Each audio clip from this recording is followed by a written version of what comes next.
জান্নাতে প্রবেশকারী সর্বশেষ ব্যক্তি অথবা সর্বনিম্ন মানের জান্নাতীও কিন্তু ছোট জান্নাতের বা কম সুখের অধিকারী হবে না। এ ব্যাপারে মহানবী সাল্লাল্লাহু আলাইহি ওয়াসাল্লাম বলেছেন, সর্বশেষে যে ব্যক্তি জাহান্নাম থেকে বের হয়ে জান্নাতে প্রবেশ করবে তার সম্পর্কে অবশ্যই আমার জানা আছে। এক ব্যক্তি হামাগুড়ি দিয়ে বা বুকে ভর দিয়ে চলে জাহান্নাম থেকে বের হবে, তখন আল্লাহ আজ্জা ওয়াজাল বলবেন, যাও জান্নাতে প্রবেশ করো। সুতরাং সে জান্নাতের কাছে এলে তার ধারণা হবে যে জান্নাত পরিপূর্ণ হয়ে গেছে। ফলে সে ফিরে এসে বলবে, হে প্রভু, জান্নাত তো পরিপূর্ণ দেখলাম। আল্লাহ আজ্জা ওয়াজাল বলবেন, যাও জান্নাতে প্রবেশ করো। তখন সে জান্নাতের কাছে এলে তার ধারণা হবে যে জান্নাত তো ভরে গেছে। তাই সে আবার ফিরে এসে বলবে, হে প্রভু, জান্নাত তো ভর্তি দেখলাম। তখন আল্লাহ আজ্জা ওয়াজাল বলবেন, যাও জান্নাতে প্রবেশ করো। তোমার জন্য থাকলো পৃথিবীর সমতুল্য এবং তার 10 গুণ পরিমাণ বিশাল জান্নাত, অথবা তোমার জন্য পৃথিবীর 10 গুণ পরিমাণ বিশাল জান্নাত রইল। তখন সে বলবে, হে প্রভু, তুমি কি আমার সাথে ঠাট্টা করছো, অথবা আমার সাথে হাসি মজাক করছো? অথচ তুমি বাদশাহ, হাসি ঠাট্টা তোমাকে শোভা দেয় না। বর্ণনাকারী বলেন, তখন আমি রাসূলুল্লাহ সাল্লাল্লাহু আলাইহি ওয়াসাল্লামকে এমনভাবে হাসতে দেখলাম যে তার চোয়ালের দাঁতগুলি প্রকাশিত হয়ে গেল। তিনি বললেন, এ হলো সর্বনিম্ন মানের জান্নাতি। এ জান্নাতি যখন জান্নাতের বাসস্থানে প্রবেশ করবে তখন তার 2টি হুরি স্ত্রী তার নিকট এসে বলবে, সেই আল্লাহর প্রশংসা যিনি তোমাকে আমাদের জন্য এবং আমাদেরকে তোমার জন্য বাঁচিয়ে রেখেছেন। তখন সে বলবে, আমাকে যা দেয়া হয়েছে তা অন্য কাউকে দেয়া হয়নি। মুসলিম। বিচার দিনে মুমিনরা মাত্র জোহর থেকে আসরের সময়কাল অবধি অপেক্ষা করবে। অতঃপর তাদেরকে জান্নাতে প্রবেশাধিকার দেয়া হবে। সে কি আনন্দের দিন, যেদিন ফেরেশতাগণ তাদেরকে সম্মানের সাথে চিরসুখময় বেহেশতের দিকে দলে দলে পথ দেখিয়ে নিয়ে যাবেন। কত কষ্ট ভোগা ও দেখার পর যখন জান্নাতের দরজায় পৌঁছবে তখন ফেরেশতাগণ তাদেরকে সালাম ও স্বাগত জানাবেন। মহান আল্লাহ বলেন, যারা তাদের প্রতিপালককে ভয় করে তাদেরকে দলে দলে জান্নাতের দিকে নিয়ে যাওয়া হবে। যখন তারা জান্নাতের নিকট উপস্থিত হবে এবং জান্নাতের দরজা খুলে দেওয়া হবে এবং তার রক্ষীরা তাদেরকে বলবে, তোমাদের প্রতি সালাম, তোমরা সুখী হও এবং স্থায়ীভাবে বাস করার জন্য জান্নাতে প্রবেশ করো। এই জান্নাত হল সেই মুমিনদের পুরস্কার যাদের বিশ্বাস, কথা ও কর্ম শুদ্ধ ছিল, যাদের অন্তর ছিল নির্মল, কথা ছিল উত্তম এবং কর্ম ছিল সৎ। তবে বেহেশতে পৌঁছানোর আগে কিছু কষ্ট স্বীকার অবশ্যই করতে হবে। জান্নাতে যাওয়ার আগে জাহান্নামের ওপর স্থাপিত পুল আছে, সেই পুল পার হয়ে যেতে হবে জান্নাতে। পুল পার হওয়ার আগে মুমিনদের আফসোসের দেনা পাওনার প্রতিশোধ দেয়া নেয়ার ব্যবস্থা করা হবে। জান্নাত প্রবেশের জন্য আমাদের শেষ নবী আল্লাহর দরবারে সুপারিশ করবেন। রাসূলুল্লাহ সাল্লাল্লাহু আলাইহি ওয়াসাল্লাম বলেছেন, বরকতময় মহান আল্লাহ কিয়ামতের দিন সকল মানুষকে একত্রিত করবেন।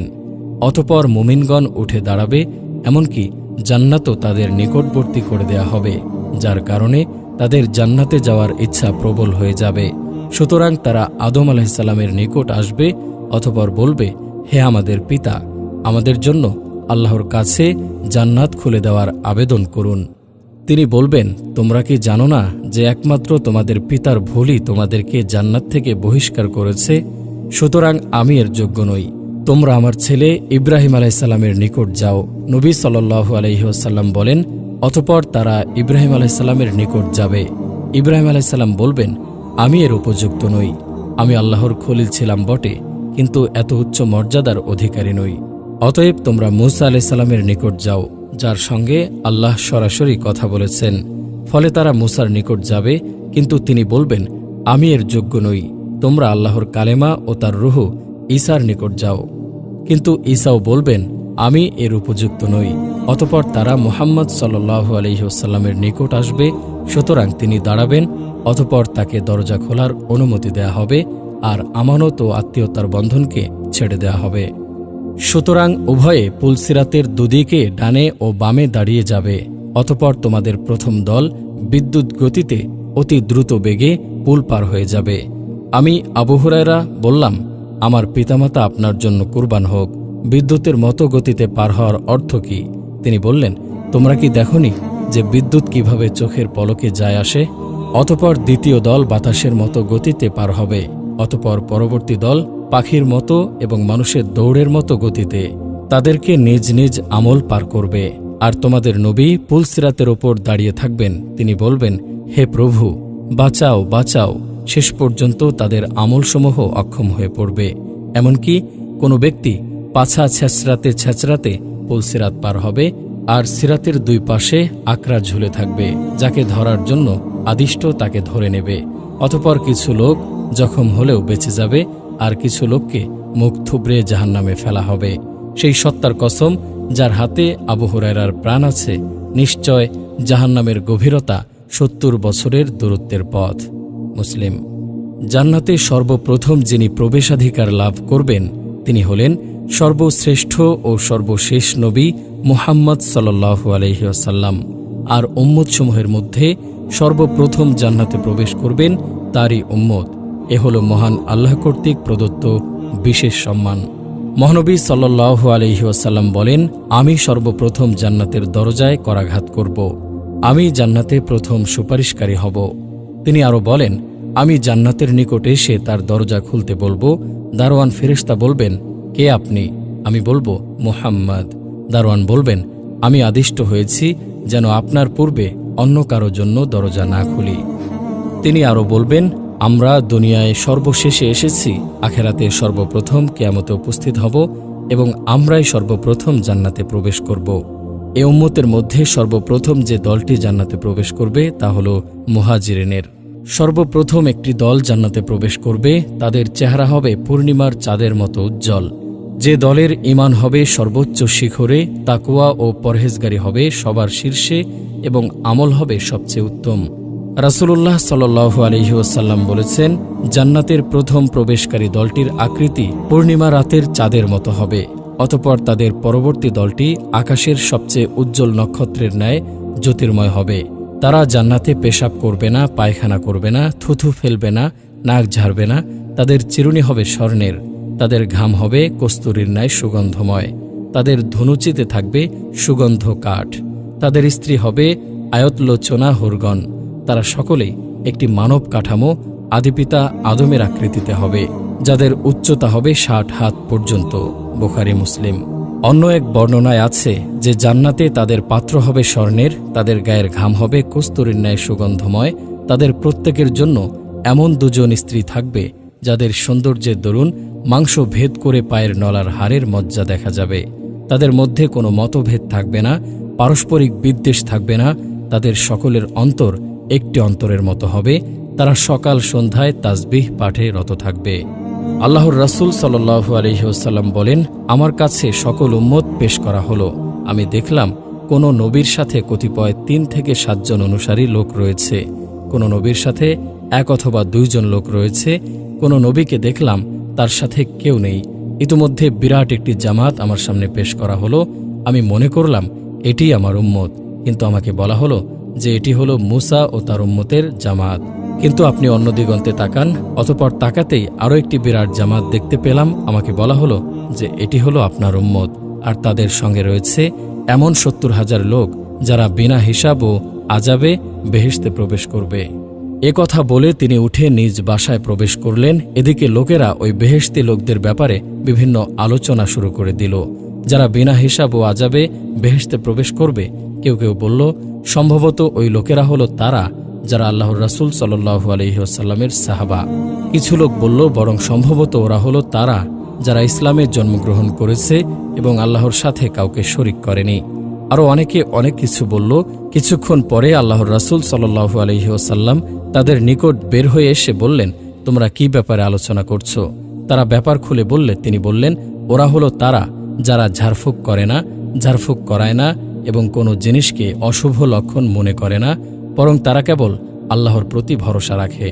এ কথা শুনে উক্কাশা ইবনে মিহসান উঠে দাঁড়ালেন এবং বললেন যে, হে আল্লাহর রাসূল, আপনি আমার জন্য দোয়া করুন যেন আল্লাহ আমাকে তাদের দলভুক্ত করে দেন। তিনি বললেন, তুমি তাদের মধ্যে একজন। অতঃপর আরেক ব্যক্তি উঠে দাঁড়িয়ে বলল, আপনি আমার জন্য দোয়া করুন যেন আল্লাহ আমাকেও তাদের দলভুক্ত করে দেন। তিনি বললেন, উক্কাশা এ ব্যাপারে তোমার অগ্রগামন করেছে। বুখারী মুসলিম।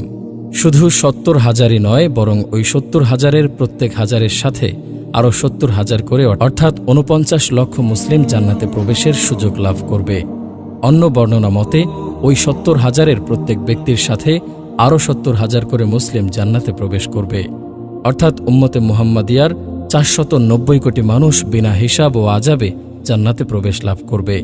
বরং প্রথমোক্ত বর্ণনা অনুসারে মহান আল্লাহর ৩ অঞ্জলি অতিরিক্ত মুসলিমকে বিনা হিসাব ও আযাবে জান্নাতে প্রবেশের অধিকার দেয়া হবে, আর তার সংখ্যা কেবল তিনিই জানেন।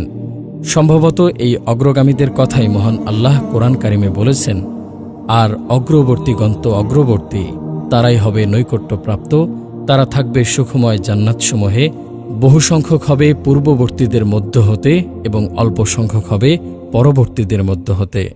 ধনীদের তুলনায় গরিবরা আগে জান্নাতে যাবে। যেহেতু গরিবদের হিসাব কম, তাদের জাকাত নেই, হজ নেই, মালের কোনো হিসাব নিকাশ নেই, তাই তারা নির্ঝঞ্ঝটে ধনীদের আগেই জান্নাতে চলে যাবে। কিন্তু কতদিন আগে? এক বর্ণনা অনুসারে ৪০ বছর আগে আল্লাহর রাসূল সাল্লাল্লাহু আলাইহি ওয়াসাল্লাম বলেছেন, মুহাজিরদের দরিদ্র শ্রেণীর লোকেরা ধনশালীদের চেয়ে ৪০ বছর পূর্বে কিয়ামতের দিন জান্নাতে প্রবেশ করবে। অন্য এক বর্ণনা মতে ৫০০ বছর আগে রাসূলুল্লাহ সাল্লাল্লাহু আলাইহি ওয়াসাল্লাম বলেছেন, গরিব মুমিনরা ধনীদের ৫০০ বছর পূর্বে জান্নাতে প্রবেশ করবে। তিরমিজি। আসলে ধনী ও গরিবদের অবস্থা ভেদে সময়ের এই পার্থক্য হবে। সুতরাং যে গরিব সর্বপ্রথম জান্নাতে প্রবেশ করবে এবং যে ধনী সর্বশেষে জান্নাতে প্রবেশ করবে, তাদের উভয়ের সময়ের ব্যবধান হবে ৫০০ বছর। আর যে গরিব সবশেষে জান্নাতে প্রবেশ করবে এবং যে ধনী সর্বপ্রথম জান্নাতে প্রবেশ করবে, তাদের উভয়ের সময়ের ব্যবধান হবে ৪০ বছর। আর আল্লাহই ভালো জানেন। গুনাহগার মুমিনদের জান্নাতে প্রবেশ। যে গুনাহগার মুমিনরা তাওবা না করে মারা যাবে এবং আল্লাহর ক্ষমা থেকে বঞ্চিত হবে, আল্লাহর ইচ্ছায় তারা জাহান্নামে নির্ধারিত সময় পর্যন্ত নির্দিষ্ট শাস্তি ভোগ করবে। তাদেরকে সরাসরি জাহান্নামে দেয়া হবে, অথবা পুলসিরাত পার হওয়ার সময় পুল থেকে পিছল কেটে জাহান্নামে পতিত হবে। কেউ সুপারিশের ফলে, কেউ মহান আল্লাহর দয়ায়, আবার কেউ শাস্তির মেয়াদ শেষ হলে জাহান্নাম থেকে মুক্তি পেয়ে তাওহীদের ফজিলতে জান্নাতে স্থান লাভ করবে। কিন্তু তাদের মধ্যে জাহান্নামের ছাপ থেকে যাবে এবং জান্নাতে তারা জাহান্নামী বলে পরিচিত থাকবে। বুখারী। মানুষের ইতিহাসের প্রথম পর্যায়ে আদিপিতা আদম আলাইহিসসালাম ও মাতা হাওয়াকে জান্নাতেই রাখা হয়েছিল। মহান আল্লাহ বলেন, আমি বললাম, হে আদম, তুমি তোমার স্ত্রী সহ বেহেশতে বসবাস করো এবং যথা ও যেথা ইচ্ছা আহার করো, কিন্তু এই বৃক্ষের নিকটবর্তী হইও না, হলে তোমরা অনাচারীদের অন্তর্ভুক্ত হবে। আর বললাম, হে আদম, তুমিও তোমার সঙ্গিনী জান্নাতে বসবাস করো এবং যথা ও যেথা ইচ্ছা আহার করো, কিন্তু এই বৃক্ষের নিকটবর্তী হইও না, হলে তোমরা অত্যাচারীদের অন্তর্ভুক্ত হবে। কিন্তু শয়তানের প্রলোভন ও চক্রান্তে পড়ে আদম ও হাওয়া আল্লাহর অবাধ্য হয়ে গেলেন। ফলে তার শাস্তিস্বরূপ উভয়কে সেই সুখময় জান্নাত থেকে দুঃখময় এই মাটির ধরাধামে নামিয়ে দেয়া হল। মহান আল্লাহ বলেন, আমি তো ইতিপূর্বে আদমের প্রতি নির্দেশ দান করেছিলাম, কিন্তু সে ভুলে গিয়েছিল, আমি তাকে দৃঢ় সংকল্প পাইনি। স্মরণ করো, যখন আমি ফেরেশতাগণকে বললাম, তোমরা আদমকে সিজদা করো, তখন ইবলিশ ব্যতীত সকলেই সিজদা করল, সে অমান্য করল। অতঃপর আমি বললাম, হে আদম, এ তোমার ও তোমার স্ত্রীর শত্রু, সুতরাং সে যেন কিছুতেই তোমাদেরকে জান্নাত হতে বের করে না দেয়, দিলে তোমরা কষ্ট পাবে। তোমার জন্য এটাই থাকলো যে তুমি জান্নাতে ক্ষুধার্ত হবে না এবং নগ্নও হবে না, সেখানে পিপাসার্ত হবে না এবং রৌদ্র ক্লিষ্টও হবে না। অতঃপর শয়তান তাকে কুমন্ত্রণা দিল। সে বলল, হে আদম, আমি কি তোমাকে বলে দেব অনন্ত জীবনপ্রদ বৃক্ষ ও অক্ষয় রাজ্যের কথা? অতঃপর তারা তা হতে ভক্ষণ করল। তখন তাদের লজ্জাস্থান তাদের নিকট প্রকাশ হয়ে পড়ল এবং তারা উদ্যানের বৃক্ষপত্র দ্বারা নিজেদেরকে আবৃত করতে লাগল। আদম তার প্রতিপালকের অবাধ্য হল, ফলে সে পথভ্রষ্ট হয়ে গেল। এরপর তার প্রতিপালক তাকে মনোনীত করলেন, সুতরাং তিনি তার তওবা কবুল করলেন ও তাকে পথ নির্দেশ করলেন। তিনি বললেন, তোমরা একে অপরের শত্রুরূপে একই সঙ্গে জান্নাত হতে নেমে যাও। পরে আমার পক্ষ থেকে তোমাদের নিকট সৎ পথের নির্দেশ এলে যে আমার পথ নির্দেশ অনুসরণ করবে সে বিপথগামী হবে না এবং দুঃখ কষ্টও পাবে না। আমাদের নবী সাল্লাল্লাহু আলাইহি ওয়াসাল্লাম মেরাজের রাত্রে জান্নাত দর্শন করেছেন। এছাড়া শহীদগণ কিয়ামত হওয়ার পূর্বেই জান্নাতে বসবাস করেন। মাসরুক হতে বর্ণিত, তিনি বলেন, আমরা আব্দুল্লাহ বিন মাসউদ রাদিয়াল্লাহু আনহুকে বলতে শুনেছি, যারা আল্লাহর পথে নিহত হয়েছে তাদেরকে কখনোই মৃত মনে করো না, বরং তারা তাদের প্রতিপালকের নিকট জীবিত ও জীবিকা প্রাপ্ত। এই আয়াত প্রসঙ্গে জিজ্ঞাসা করলাম, তিনি বললেন, শোনো, আমরাও এ বিষয়ে নবী সাল্লাল্লাহু আলাইহি ওয়াসাল্লামকে জিজ্ঞাসা করেছিলাম। তিনি উত্তরে বলেছিলেন, তাদের আত্মসমূহ সবুজ পক্ষীকুলের দেহ মধ্যে অবস্থান করবে। ওই পক্ষীকুলের অবস্থান ক্ষেত্র হল আল্লাহর আরশে ঝুলন্ত দীপাবলি। তারা বেহেশতে যেখানে ইচ্ছা বিচরণ করে বেড়াবে, অতঃপর পুনরায় ওই দীপাবলিতে ফিরে এসে আশ্রয় নেবে। একদা তাদের প্রতিপালক তাদের প্রতি দৃষ্টি ফিরিয়ে বললেন, তোমরা কি আরও কিছু কামনা করো? তারা বলল, আমরা আর কি কামনা করব? আমরা তো বেহেশতে যেখানে খুশি সেখানে বিচরণ করে বেড়াচ্ছি। আল্লাহ অনুরূপভাবে তাদেরকে 3 বার প্রশ্ন করলেন। অতঃপর যখন তারা দেখল যে কিছু না চাইলে তাদেরকে ছাড়াই হবে না, তখন তারা বলল, হে আমাদের প্রতিপালক, আমরা কামনা এই করি যে আপনি আমাদের আত্মসমূহকে আমাদের নিজ নিজ দেহে ফিরিয়ে দিন, যাতে আমরা আপনার রাহে দ্বিতীয়বার নিহত হয়ে আসতে পারি। অতঃপর আল্লাহ যখন দেখবেন যে তাদের আর কোনো প্রয়োজন, কামনা বা স্বাদ নেই, তখন তাদেরকে স্ব-অবস্থায় ছেড়ে দেওয়া হবে। দুনিয়া ধ্বংস হয়ে পরকালের জীবন শুরু হলে সে জীবন হবে অনন্তকালের। অন্তহীন হবে জান্নাত, অন্তহীন হবে জান্নাতীরা। না জান্নাত ধ্বংস হবে আর না জান্নাতীরা বৃদ্ধ ও মরণাপন্ন হবে, বরং তারা চিরতরের জন্য ইচ্ছা সুখে সেখানে বসবাস করবে। মহান আল্লাহ বলেন, ইহকালে প্রথম মৃত্যুর পর তারা সেখানে আর মৃত্যু আস্বাদন করবে না, আর তিনি তাদেরকে জাহান্নামের শাস্তি হতে রক্ষা করবেন। নিশ্চয় যারা বিশ্বাস করে ও সৎকর্ম করে তাদের অভ্যর্থনার জন্য আছে ফিরদাউসের উদ্যান, সেথায় তারা স্থায়ী হবে। এর পরিবর্তে তারা অন্য স্থানে স্থানান্তরিত হওয়া কামনা করবে না। নিশ্চয় এটি আমার দেয়া রুজি, যার কোনো শেষ নেই। সাবধানীদেরকে যে জান্নাতের প্রতিশ্রুতি দেয়া হয়েছে তার বিবরণ এইরূপ, ওর পাদদেশে নদী প্রবাহিত, ওর ফলসমূহ ও ছায়া চিরস্থায়ী। যারা সাবধানী এটা তাদের পরিণাম, আর অবিশ্বাসীদের পরিণাম হল জাহান্নাম। মহানবী সাল্লাল্লাহু আলাইহি ওয়াসাল্লাম বলেন, যে ব্যক্তি জান্নাতে প্রবেশ করবে সে চিরসুখে থাকবে, সে কোনো কষ্ট পাবে না, তার পরিচ্ছদ পুরাতন হবে না এবং তার যৌবনও শেষ হবে না। রাসূলুল্লাহ সাল্লাল্লাহু আলাইহি ওয়াসাল্লাম বলেছেন, জান্নাতীরা যখন জান্নাতে প্রবেশ করে যাবে তখন একজন ঘোষণাকারী ঘোষণা করবে যে তোমাদের জন্য এখন অনন্ত জীবন, তোমরা আর কখনো মরবে না, তোমাদের জন্য এখন চির সুস্বাস্থ্য, তোমরা আর কখনো অসুস্থ হবে না, তোমাদের জন্য এখন চির যৌবন, তোমরা আর কখনো বৃদ্ধ হবে না, তোমাদের জন্য এখন চির সুখ ও পরমানন্দ, তোমরা আর কখনো দুঃখ কষ্ট পাবে না। এছাড়া হাদিসে এসেছে যে মৃত্যুকে দুম্বার আকারে নিয়ে এসে জবেহ করা হবে এবং বলা হবে, হে জান্নাতীগণ, তোমরা চিরকাল বাস করো, আর কোনো মৃত্যু নেই। হে জাহান্নামীগণ, তোমরা চিরকাল বাস করো, আর কোনো মৃত্যু নেই। প্রকাশ থাকে যে অতএব যারা দুর্ভাগ্যবান তারা তো হবে দোজখে, তাতে তাদের চিৎকার ও আর্তনাদ হতে থাকবে। তারা অনন্তকাল সেখানে থাকবে, যতকাল আকাশমণ্ডলী ও পৃথিবী বিদ্যমান থাকবে, যদি না তোমার প্রতিপালকের অন্য ইচ্ছা হয়। নিশ্চয় তোমার প্রতিপালক যা ইচ্ছা করেন তা সম্পাদনে সুনিপুণ। পক্ষান্তরে যারা সৌভাগ্যবান তারা থাকবে বেহেশতে, সেখানে তারা অনন্তকাল থাকবে, যতকাল আকাশমণ্ডলী ও পৃথিবী বিদ্যমান থাকবে, যদি না তোমার প্রতিপালকের অন্য ইচ্ছা হয়। এ হবে অফুরন্ত অনুদান।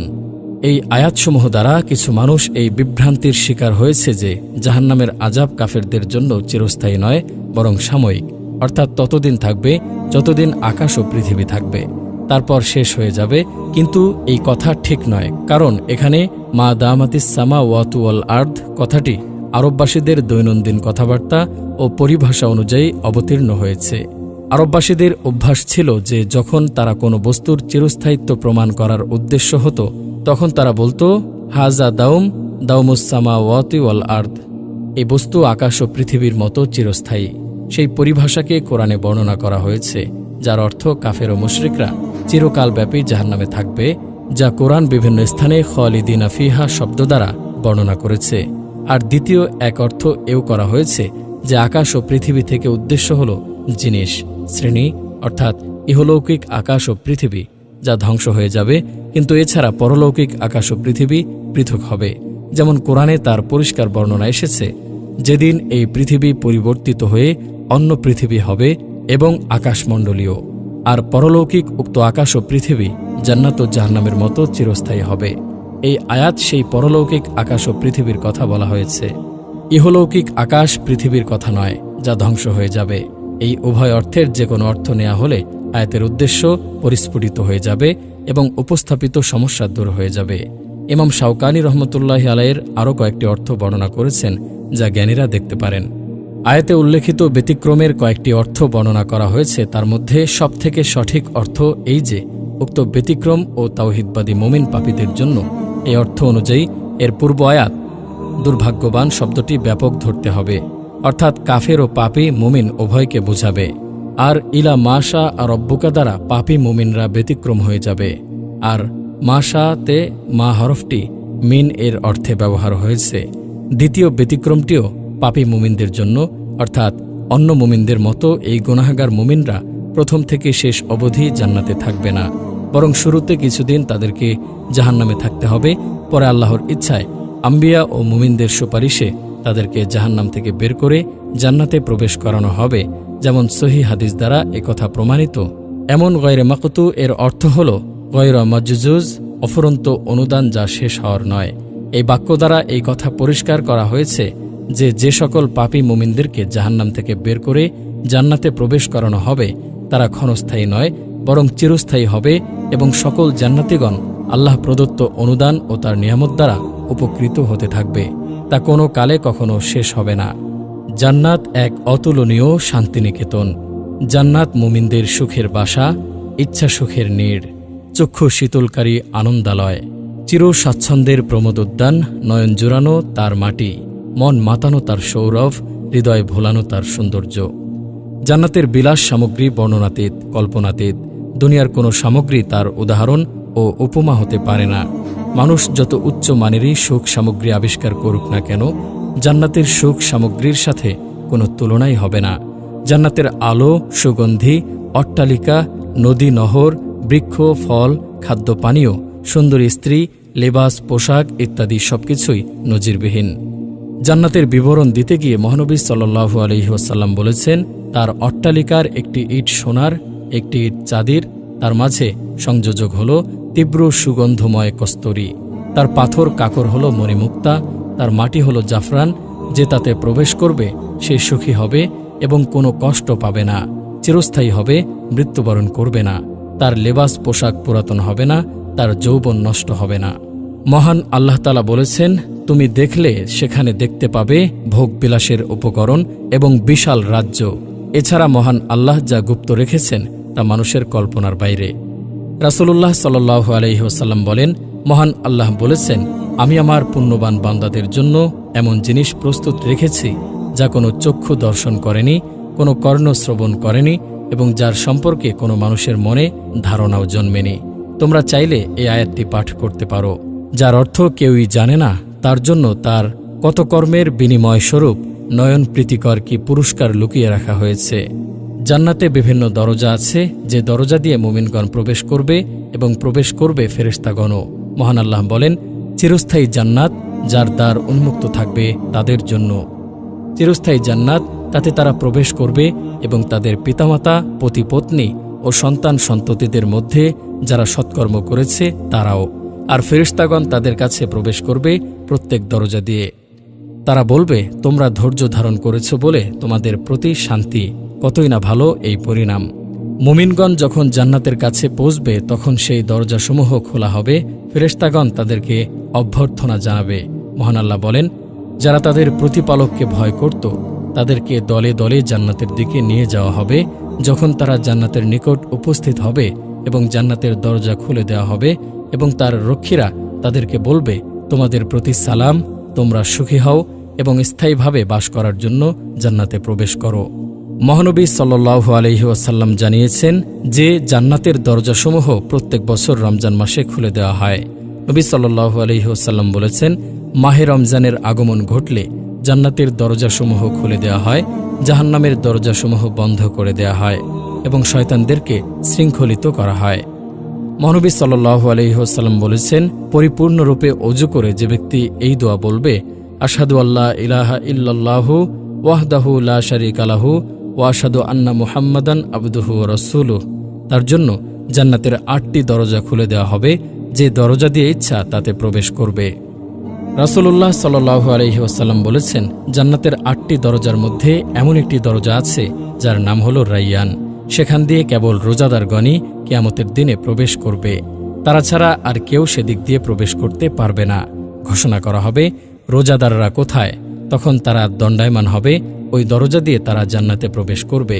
তারপর যখন তাদের সর্বশেষ ব্যক্তি প্রবেশ করবে, তখন দরজাটি বন্ধ করে দেয়া হবে, আর সেখান দিয়ে অন্য কেউ প্রবেশ করতে পারবে না। তিনি বলেছেন, যে ব্যক্তি আল্লাহর রাস্তায় জোড়া বস্তু ব্যয় করে তাকে জান্নাতের দরজাসমূহ থেকে ডাকা হবে, হে আল্লাহর বান্দা, এই দরজাটি উত্তম, এদিকে এসো। সুতরাং যে নামাজীদের দলভুক্ত হবে তাকে নামাজের দরজা থেকে ডাক দেওয়া হবে, আর যে মুজাহিদদের দলভুক্ত হবে তাকে জিহাদের দরজা থেকে ডাকা হবে, যে রোজাদারদের দলভুক্ত হবে তাকে রাইয়ান নামক দরজা থেকে আহ্বান করা হবে, আর দাতাকে দানের দরজা থেকে ডাকা হবে। এসব শুনে আবু বকর রাদিয়াল্লাহু আনহু বললেন, হে আল্লাহর রাসূল, আমার মাতাপিতা আপনার জন্য কুরবান হোক। যাকে ডাকা হবে তার ওই সকল দরজার তো কোনো প্রয়োজন নেই, কেননা মুখ্য উদ্দেশ্য হল কোনোভাবে জান্নাতে প্রবেশ করা। কিন্তু এমন কেউ হবে কি যাকে উক্ত সকল দরজাসমূহ থেকে ডাকা হবে? তিনি বললেন, হ্যাঁ, আর আশা করি তুমি তাদের দলভুক্ত হবে। বুখারী ও মুসলিম।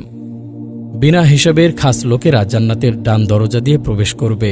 জান্নাতের দরজার প্রস্থও অনেক। হাদিসে এসেছে, কিয়ামতে সুপারিশের সময় মহান আল্লাহ বলবেন, হে মুহাম্মদ, তোমার উম্মতের মধ্যে যাদের কোনো হিসাব নিকাশ হবে না তাদেরকে ডান দিকের দরজা দিয়ে জান্নাতে প্রবেশ করাও। এই দরজা ছাড়া তারা অন্য সব দরজাতেও সকল মানুষের শরীক। অতঃপর নবী সাল্লাল্লাহু আলাইহি ওয়াসাল্লাম বলেন, যার হাতে আমার প্রাণ আছে তার কসম, জান্নাতের একটি দরজার প্রশস্ততা হচ্ছে মক্কা ও বাহরাইনের হাজারের মধ্যবর্তী দূরত্ব, অথবা মক্কা ও সিরিয়ার বুশরার মধ্যবর্তী দূরত্বের সমান। এক বর্ণনায় দরজার দুই বাজুর মধ্যে ব্যবধানের দূরত্ব বলা হয়েছে 40 বছরের পথ। জান্নাত প্রবেশকালে তা ভিড়ে পরিপূর্ণ হয়ে উঠবে। আর আল্লাহই ভালো জানেন, কেউ কেউ 8টি জান্নাতের নাম উল্লেখ করলেও আসলে সে নামগুলি সকল জান্নাতেরই গুণবাচক নাম। অবশ্য কোনো কোনো জান্নাতের নাম স্পষ্টত উল্লেখ করা হয়েছে, যার বিবরণ ফিরদাউস। এ জান্নাত সম্বন্ধে মহান আল্লাহ বলেছেন, নিশ্চয় যারা বিশ্বাস করে ও সৎকর্ম করে তাদের অভ্যর্থনার জন্য আছে ফিরদাউসের উদ্যান, সেথায় তারা স্থায়ী হবে, এর পরিবর্তে তারা অন্য স্থানে স্থানান্তরিত হওয়া কামনা করবে না। অবশ্যই বিশ্বাসীগণ সফলকাম হয়েছে যারা তারাই হবে উত্তরাধিকারী। উত্তরাধিকারী হবে ফিরদাউসের, যাতে তারা চিরস্থায়ী হবে। আনাস রাদিয়াল্লাহু আনহু বলেন, উম্মে রুবাইয়ে বিনতে বারা, যিনি হারেসা ইবনু সুরাকার মা, তিনি নবী সাল্লাল্লাহু আলাইহি সাল্লামের নিকট এসে বললেন, ইয়া রাসূলাল্লাহ, আমাকে হারেসা সম্পর্কে কিছু বলবেন না? সে বদরের দিনে খুন হয়েছিল। যদি সে জান্নাতি হয় তাহলে ধৈর্য ধারণ করব, অন্যথায় তার জন্য মন ভরে অত্যাধিক কান্না করব। তিনি বললেন, হে হারেসার মা, জান্নাতের মধ্যে বিভিন্ন প্রকারের জান্নাত আছে, আর তোমার ছেলে সর্বোচ্চ ফিরদাউস জান্নাতে পৌঁছে গেছে। মহানবী সাল্লাল্লাহু আলাইহি ওয়াসাল্লাম বলেন, অবশ্যই জান্নাতে একটি দরজা রয়েছে যা আল্লাহ তার পথে জিহাদকারীদের জন্য প্রস্তুত রেখেছেন। দুটি দরজার মধ্যবর্তী ব্যবধান আসমান ও জমিনের মতো। সুতরাং তোমরা জান্নাত চাইলে ফিরদাউস চেয়েও, কারণ তা হল জান্নাতের মধ্যভাগ ও জান্নাতের উপরিভাগ, আর তার উপরে রয়েছে রহমানের আরশ। আদ মানে চিরস্থায়ী। এ জান্নাত সম্বন্ধে মহান আল্লাহ বলেন, অর্থাৎ ওটা স্থায়ী জান্নাত, যাতে তারা প্রবেশ করবে। ওর নিম্নদেশে নদীসমূহ প্রবাহিত, তারা যা কিছু কামনা করবে তাতে তাদের জন্য তাই থাকবে। এভাবেই আল্লাহ সাবধানীদেরকে পুরস্কৃত করেন। তাদেরই জন্য আছে স্থায়ী জান্নাত, যার নিম্নদেশে নদীসমূহ প্রবাহিত। সেথায় তাদেরকে স্বর্ণ কঙ্কনে অলঙ্কৃত করা হবে। তারা পরিধান করবে সূক্ষ্ম ও স্থূল রেশমের সবুজ বস্ত্র ও সমাসীন হবে সুসজ্জিত আসনে। কত সুন্দর সে পুরস্কার ও কত উত্তম সে আশ্রয়স্থল। তারা প্রবেশ করবে স্থায়ী জান্নাতে, যেখানে তাদের স্বর্ণ নির্মিত কঙ্কন ও মুক্তা দ্বারা অলঙ্কৃত করা হবে, এবং যেখানে তাদের পোশাক পরিচ্ছদ হবে রেশমের। সেই স্থায়ী জান্নাত, যার প্রতিশ্রুতি পরম দয়াময় নিজ দাসদেরকে আদৃশ্যভাবে দিয়েছেন, নিশ্চয় তার প্রতিশ্রুত বিষয় অবশ্যম্ভী। এছাড়া আরও বহু আয়াতে জান্নাতের কথা উল্লেখিত হয়েছে। মহানবী সাল্লাল্লাহু আলাইহি ওয়াসাল্লাম স্বপ্নে আদন জান্নাত দর্শন করেছেন। বুখারী।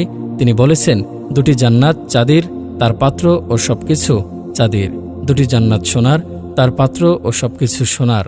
আদন জান্নাতে জান্নাতি লোকদের দিদার ও তাদের প্রতিপালকের মাঝে কেবল তার চেহারার উপর গৌরবের চাদর থাকবে। খুলদ খুলদ মানেও চিরস্থায়ী। এ জান্নাত সম্বন্ধে মহান আল্লাহ বলেন, ওদেরকে জিজ্ঞাসা করো, এটিই শ্রেয় না স্থায়ী বেহেশত যার প্রতিশ্রুতি দেয়া হয়েছে সাবধানীদেরকে। এটিই তো তাদের প্রতিদান ও প্রত্যাবর্তন স্থল। সাহাবী ইবনে মাসউদ দোয়ায় বলেছিলেন, হে আল্লাহ, আমি তোমার নিকট অটল ঈমান চাই, অফুরন্ত নিয়ামত চাই এবং আদন জান্নাতের সবার উপরে মুহাম্মদ সাল্লাল্লাহু আলাইহি ওয়াসাল্লামের সঙ্গ চাই। নাইম নাইম মানে সম্পদশালী, সুখময়। এ জান্নাত সম্বন্ধে মহান আল্লাহ বলেন, নিশ্চয় যারা বিশ্বাস করেছে এবং ভালো কাজ করেছে তাদের প্রতিপালক তাদের বিশ্বাসের কারণে তাদেরকে পথ প্রদর্শন করবেন। শান্তির উদ্যানসমূহে তাদের বাসস্থানের তলদেশ দিয়ে নদীমালা প্রবাহিত থাকবে।